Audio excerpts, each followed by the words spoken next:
Hai semuanya, perkenalkan nama saya Naila Aziza dengan NIM 23102112120050. Saya akan menjelaskan maksud dan tujuan pendidikan kewarganegaraan diberikan di perguruan tinggi. Pendidikan kewarganegaraan di perguruan tinggi merupakan salah satu mata kuliah yang wajib ditempuh oleh semua mahasiswa. Hal ini menunjukkan bahwa pemerintah sangat menaruh perhatian terhadap pembentukan karakter mahasiswa sebagai calon pemimpin bangsa. Pendidikan kewarganegaraan di perguruan tinggi memiliki dua tujuan utama, yaitu membentuk mahasiswa menjadi warga negara yang baik dan bertanggung jawab. Hal ini diwujudkan dengan menanamkan nilai-nilai Pancasila, Undang-Undang 1945, Bhinneka Tunggal Ika, dan norma-norma yang berlaku dalam kehidupan berbangsa dan bernegara. Mahasiswa diharapkan memiliki cinta rasa tanah air, nasionalisme, dan patriotisme yang tinggi, serta kesadaran akan hak dan kewajibannya sebagai warga negara. Kemudian membekali mahasiswa dengan pengetahuan, keterampilan, dan nilai-nilai yang diperlukan untuk berperan aktif dalam kehidupan berbangsa dan bernegara. Mahasiswa diharapkan memiliki kemampuan untuk berpikir kritis, analitis, kreatif, dan menyelesaikan masalah-masalah kebangsaan. Mereka juga harus memiliki kemampuan untuk berkomunikasi, bernegosiasi, dan bekerja sama dengan orang lain. Selain itu, mahasiswa harus memiliki jiwa kepemimpinan dan mampu mengambil keputusan yang tepat. Terima kasih atas kesempatannya. Di sini saya akan melanjutkan penjelasan dari teman saya. Jadi Pancasila, jiwa pandangan hidup, ideologi dan dasar negara bangsa Indonesia.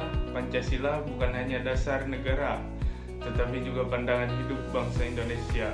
Artinya Pancasila menjadi pedoman dalam bersikap, bertindak, dan berperilaku dalam berbagai aspek kehidupan. Sebagai ideologi negara, Pancasila menjadi landasan bagi seluruh sistem pemerintahan dan peraturan perundang-undangan di Indonesia. Sebagai dasar negara, Pancasila merupakan fondasi kokoh bagi kelangsungan hidup bangsa Indonesia. Memahami hakikat Pancasila secara mendalam adalah tanggung jawab setiap warga negara Indonesia dengan menerapkan nilai-nilai Pancasila dalam kehidupan sehari-hari.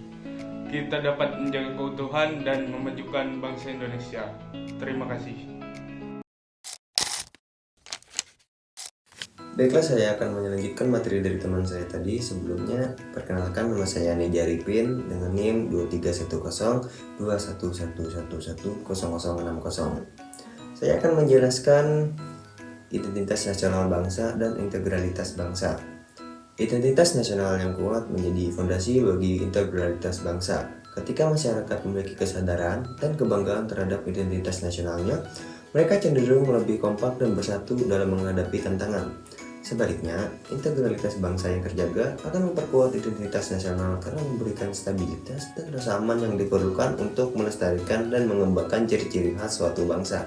Kedua konsep ini sangat penting untuk dipahami dan dijaga oleh setiap negara, karena keduanya saling berkaitan dalam membangun dan mempertahankan negara yang kuat dan berdaulat.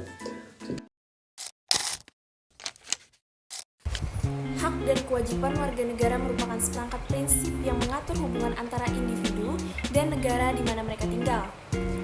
Hak dan kewajiban warga negara adalah bagian integral dari kewarganegaraan yang bertujuan untuk menciptakan keseimbangan dalam masyarakat. Menjalankan hak dan kewajiban dengan baik adalah esensi dari menjadi warga negara yang bertanggung jawab. Hak-hak warga negara adalah hak-hak yang dijamin oleh konstitusi atau hukum negara tersebut. Ini mencakup kebebasan berpendapat dan berekspresi, hak atas keadilan dan perlakuan yang adil di hadapan hukum, hak untuk memilih dan dipilih dalam pemilihan umum, hak atas kebebasan beragama dan berkeyakinan, hak untuk mendapatkan pendidikan dan akses kesehatan yang layak, hak untuk berserikat dan berkumpul secara damai, hak untuk memiliki properti dan mencari pekerjaan tanpa diskriminasi, hak atas privasi dan perlindungan data pribadi, hak untuk mendapatkan informasi dan akses ke media, dan hak untuk berpartisipasi dalam kehidupan politik dan sosial negara.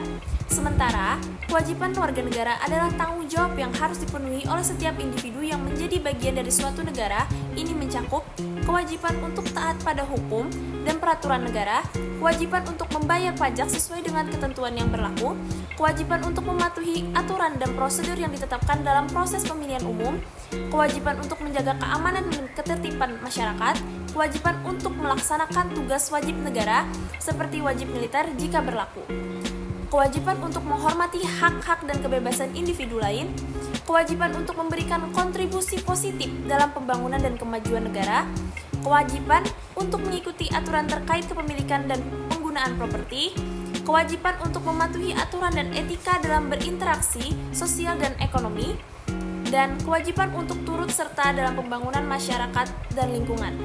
Jadi, hak memberikan kebebasan, sementara kewajiban menegaskan tanggung jawab. Hai semua, perkenalkan, nama saya Yosef Yon Christian dengan NIM 231021110063. Di sini saya akan menjelaskan yaitu tentang penjelasan negara dan konstitusi. Nah, di antara lain itu, negara adalah suatu organisasi di antara sekelompok atau beberapa kelompok manusia yang secara bersama-sama mendiami suatu wilayah, yaitu wilayah teritorial tertentu dengan mengakui adanya suatu pemerintahan yang mengharuskan tata tertib dan keselamatan sekelompok atau beberapa kelompok manusia yang ada di wilayah tersebut. Di antara lain juga itu yaitu konstitusi. Konstitusi adalah suatu sistem negara yang menjadikan konstitusi sebagai perwujudan hukum tertinggi. Nah, Indonesia merupakan negara yang menganut paham tersebut sesuai yang dimuat di dalam Undang-Undang Dasar, yaitu pada tahun 1945 pasal 1 ayat 2 yang menyebutkan bahwa kedaulatan berada di tangan rakyat dan dilandaskan menurut Undang-Undang Dasar.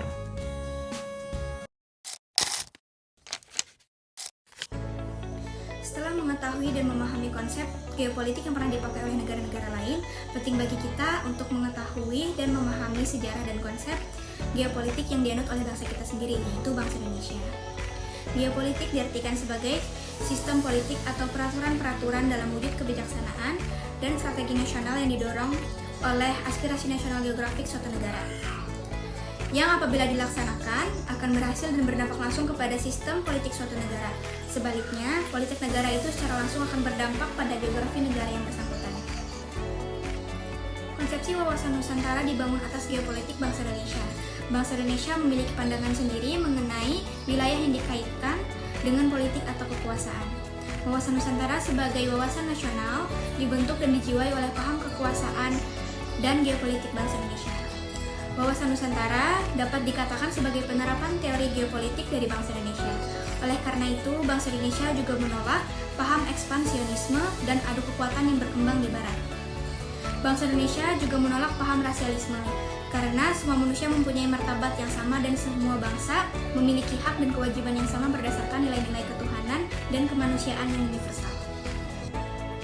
Bangsa Indonesia selalu terbuka untuk menjalin kerjasama antar bangsa yang saling menolong dan saling menguntungkan. Semua ini dalam rangka untuk mewujudkan perdamaian dan ketertiban dunia.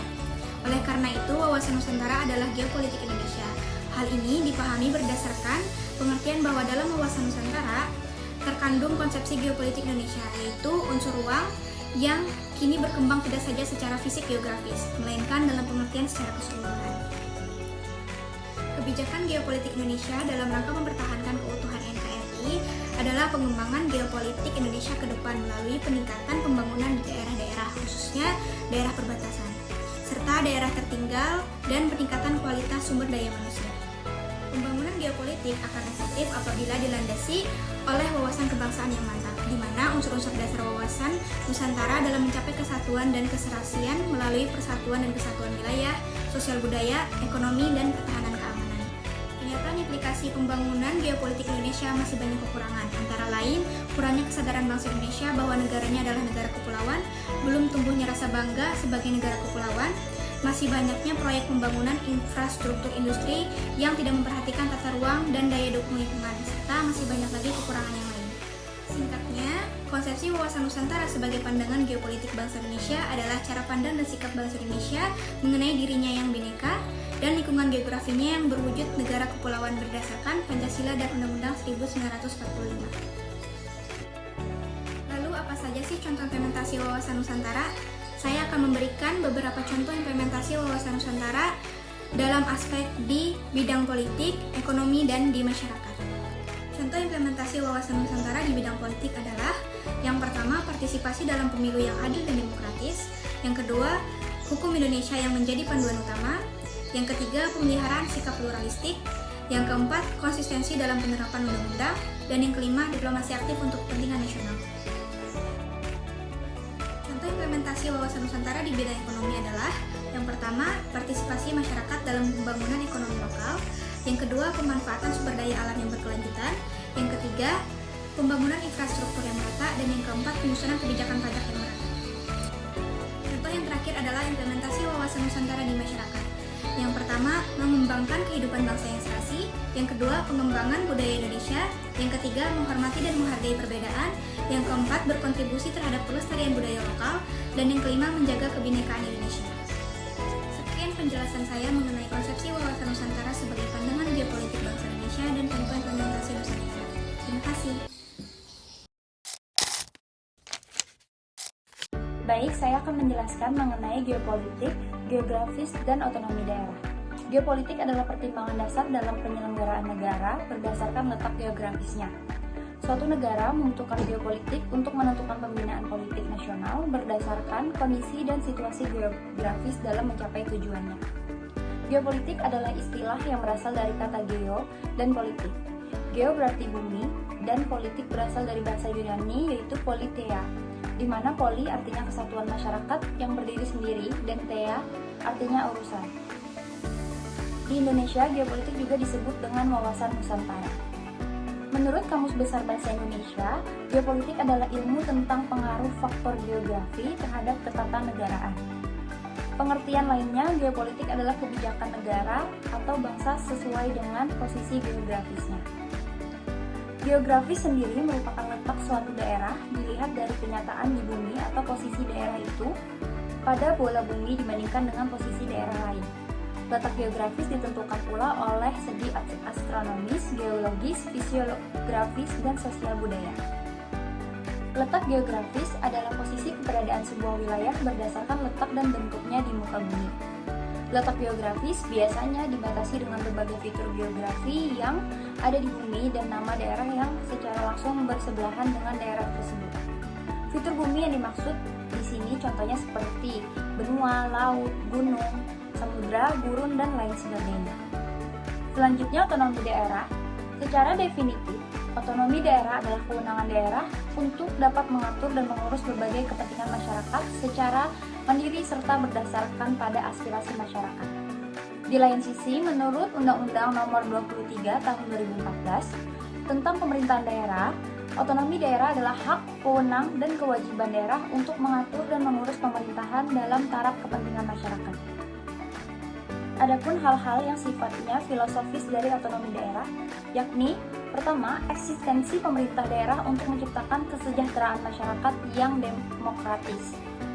Yang kedua, kewenangan yang diserahkan kepada daerah harus menciptakan demokratisasi kebijakan. Yang ketiga, pelayanan publik menciptakan kesejahteraan masyarakat. Dan yang terakhir, ada pelayanan publik sifatnya fundamental.